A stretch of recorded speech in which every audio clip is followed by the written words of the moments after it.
An 8-year-old Bemidji area boy is in a Minneapolis hospital after a sailboat accident earlier this month that killed his two brothers. Tonight, Lacey Monteleone has more on Isaiah Risland's condition and the hope that his family has for his recovery. For Sarah Staley and her family, the grieving process is still to come.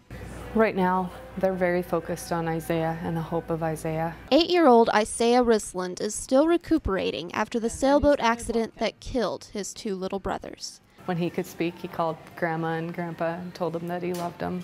Told his mom and his dad that he loved them. For the Risland family, Sarah says the last few weeks have been filled with a lot of questions and a lot of what-ifs.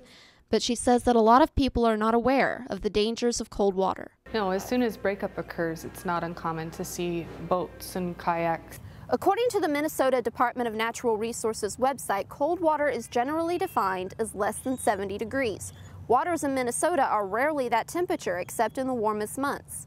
The length of time it takes for hypothermia to set in is determined by a range of factors, including age, weight, and whether or not the victim was wearing a life jacket. The one thing that they recommend is life jackets, and they all had life jackets on. But the life jackets were not enough.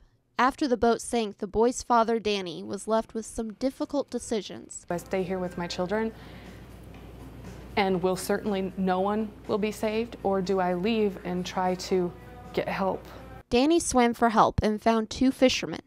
He saw them and was screaming, my boys, they're in the water, call 911, my boys.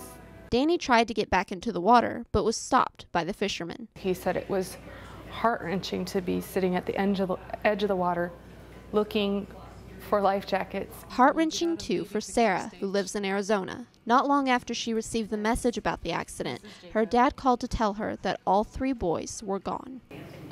I lost it.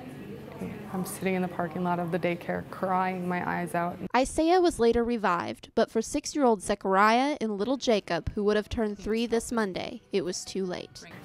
When I told my kids the boys went to heaven to be with Jesus, they said, but we were just playing with them. They're fine. They're at their mommy and daddy's house. They're fine. Sarah says she felt the same way. Even though I'm an adult and I know. For Sarah and her family, the grief is just beginning. So there's definitely going to be pain in our family, missing their buddies. An Easter weekend turned tragic as 2 young lives are gone forever. Lacey Monteleone, Lakeland News. And if you would like to help the family, there will be a benefit for the family tomorrow at the Evangelical Covenant Church near the Bemidji movie theater. The benefit will go from 1 in the afternoon until 5, and it will include a silent auction and an open auction. Again, that is tomorrow, Saturday, at the Evangelical Covenant Church near the Bemidji movie theater from 1 until 5 in the afternoon.